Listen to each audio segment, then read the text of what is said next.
चंदन सा बदन चंचित वन। जब भी ये गाना बजता है तो मुकेश जी की सदाबहार आवाज में इंदिवर साहब की कलम से निकले ये लाजवाब बोल सुनने वालों को एक अनूठे आकर्षण में बांध लेते हैं और उस पर कल्याण जी आनंद जी की सादी मगर कालजयी धुन जादू सा बिखेर देती है। चंदन सा बदन चंचल चितवन, धीरे से तेरा।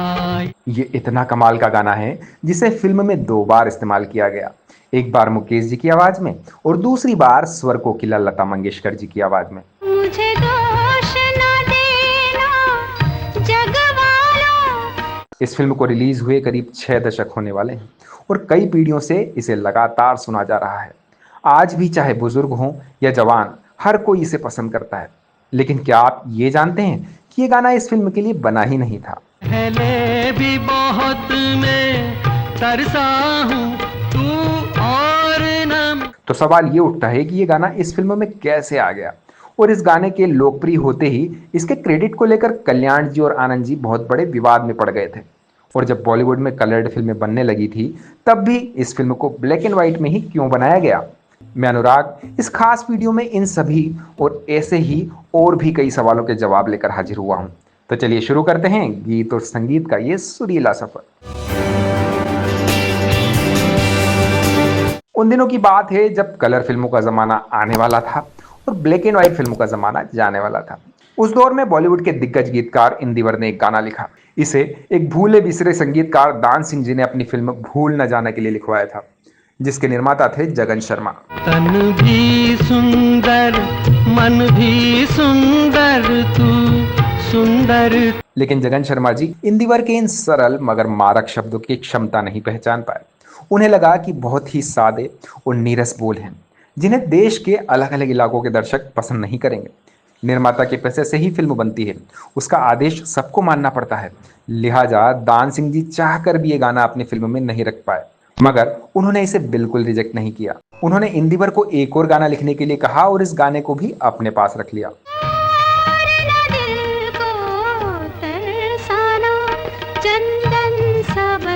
उन दिनों कल्याण जी आनंद जी फिल्म सरस्वती चंद्र के लिए संगीत दे रहे थे, जिसके गीतकार भी इंदिवर साहब ही थे। एक दिन सेटिंग के दौरान इंदिवर जी ने कल्याण जी को इस गाने का किस्सा बताया और कहा कि पता नहीं क्यों इतना अच्छा गाना निर्माता को पसंद नहीं आ रहा है। उन्होंने कल्याण जी को यह गाना गाकर भी सुनाया। कल्याण जी को इसके बोल बहुत अपीलिंग लग रहे थे। उन्होंने कहा कि इंदिवर ये गाना तो इस फिल्म के लिए बना है, मगर शायद रास्ता भटक गया है। अगर निर्माता ये गाना मुझे दे दे तो मेहरबानी होगी। इंदिवर जी यही सोच रहे थे कि जिस गाने के लिए मैं निर्माता से पैसे ले चुका हूं उसे वापस कैसे मांगूं। तभी ये खबर आई कि भूल ना जाना फिल्म डिब्बा बंद हो गई है, अब ये फिल्म नहीं बनेगी। तब उन्होंने दान सिंह जी से बात की और उनसे ये गाना वापस ले लिया। कम होगी मुझे तेरी बहुत जरूरत है। हालांकि भूल ना जाना फिल्म के इस गीत को पूरी तरह कॉपी नहीं किया गया। कल्याण जी आनंद जी ने इंदिवर साहब से इस गीत का मुखड़ा बदलने के लिए कहा।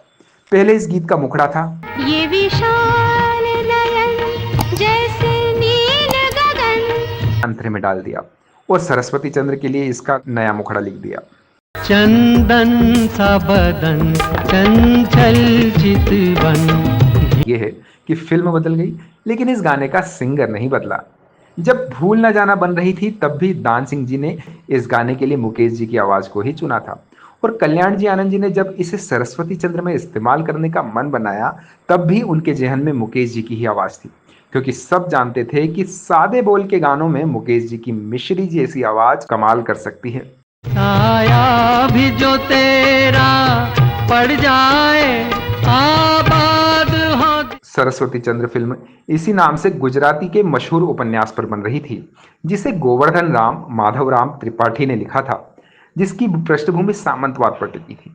1968 से पहले ही भारत में ज्यादातर कलर फिल्में बन रही थी, लेकिन निर्देशक गोविंद सरैया को यकीन था कि 19वीं सदी की कहानी के लिए ब्लैक एंड व्हाइट बैकग्राउंड जरूरी है। इसलिए उन्होंने सबके सुझाव को अनसुना कर दिया और इस तरह से ये बॉलीवुड की आखिरी ब्लैक एंड व्हाइट फिल्म बनी।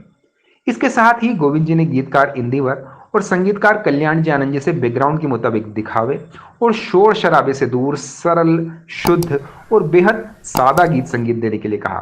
चंदन सा बदन चंचल चितवन, धीरे से कल्याण जी आनंद जी ने इस गाने की धुन राग यमन में बनाई थी, जिसमें हीरो मनीष के लिए मुकेश जी और हीरोइन नूतन के लिए लता जी ने आवाज दी थी।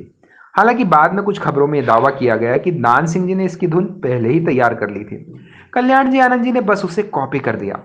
हालांकि वक्त के साथ ही विवाद खत्म हो गया और अगर कुछ बाकी रह गया तो इस गाने की मिठास। हो जाए अगर दिल दीवाना, चंदन सा बदन। ये गाना सरस्वती चंद्र फिल्म का थीम सॉन्ग था, जिसे एक बार मुकेश जी ने गाया और दूसरी बार लता जी ने, लेकिन इसके बाकी सभी गानों ने भी बहुत कमाल किया। फूल तुम्हें भेजा है खत में, हमने अपना सब कुछ खोया।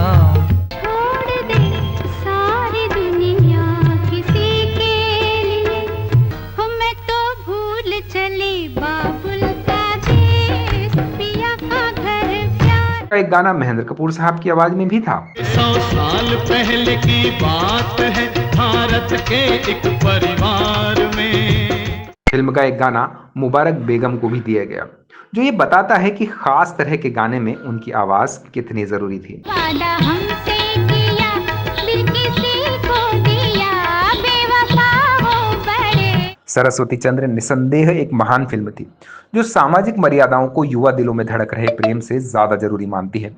इसलिए इसे बॉक्स ऑफिस पर उम्मीदों के मुताबिक सफलता नहीं मिली, मगर इसका गीत संगीत अमर हो गया। इन गानों में इंदिवर जी ने साबित कर दिया कि कठिन शब्दों या शब्द जाल के बजाय आसान और बोलचाल वाले शब्दों में भी बड़ी से बड़ी और गहरी बात कही जा सकती है। चंदन सा बदन चंचल चितवन धीरे से। सरस्वती चंद्र फिल्म भले ही ज्यादा न चली हो, लेकिन इसके गानों ने इतिहास रच दिया। उस साल इसके सभी 6 में से 5 गाने चार्ट बस्टर रहे और हर गली और चौराहे पर मुकेश जी और लता जी की आवाज गूंजने लगी। मुझे दोष न देना जगवालो, हो जाऊं अगर। इंदिवर साहब के गाने सबने सुने और इन्हें खूब पसंद किया गया, मगर उन्हें कोई पुरस्कार नहीं मिला।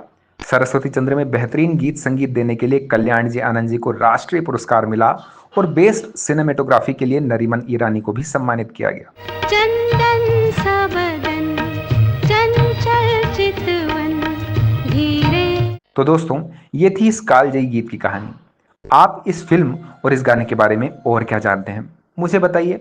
मुझे रहेगा इंतजार। तब तक ये वीडियो देखने के लिए आपका बहुत बहुत धन्यवाद दोस्तों।